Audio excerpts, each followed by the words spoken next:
દુનિયાભરમાં એચએમપીવી વાયરસનો કહેર વરસાવી રહ્યો છે। વાયરસના કહેરને લઈ તકેદારીના પગલાં અત્યારથી જ સરથાણા ઝૂમાં વાઘ, સિંહ અને દીપડાના પિંજરામાં સતત સેનેટાઈઝ કરવામાં આવી રહ્યું છે। કોરોના વાયરસ બાદ ચીનમાં ફરી એકવાર મોતનો આતંક ફરી વળ્યો છે। બરાબર 1.5 વર્ષ પછી ચીનમાં વધુ એક વાયરસ આવ્યો છે। આ વાયરસનું નામ એચએમપીવી છે, જે દુનિયાભરમાં એચએમપીવી વાયરસનો કહેર વરસાવી રહ્યો છે।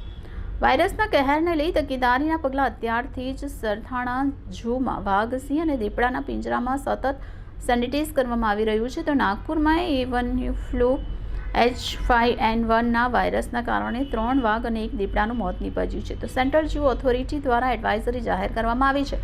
હિંસક પ્રાણીમાં કોઈપણ લક્ષણ દેખાય તાત્કાલિક પગલાં ભરવા સૂચના અપાઈ હતી। લઈને અત્યારે સરથાણા ઝૂમાં કઈ રીતના તકેદારી? અત્યારે જે નાગપુરમાં H5N1 જે એવિયન ફ્લૂ થયો છે એને લીધે જે 3 વાઘ અને 1 દીપડાનું મોત થયું છે એને ધ્યાનમાં રાખીને નેચર પાર્કના પ્રાણી સંગ્રહાલયમાં જે હિંસક પ્રાણીઓ છે એના માટે તકેદારીના ખૂબ જ ઘનિષ્ઠ પગલાં લેવામાં આવે છે। જેવી રીતે કે અમે દર 15 દિવસે ડિસઇન્ફેક્શન કરતા હતા, હવે અમે દર વીકલી ડિસઇન્ફેક્શનની કાર્યવાહી કરીશું। ઉપરાંત એ લોકોની હેલ્થમાં જરા પણ ફેરફાર નોંધાશે તો તાત્કાલિક જ એમને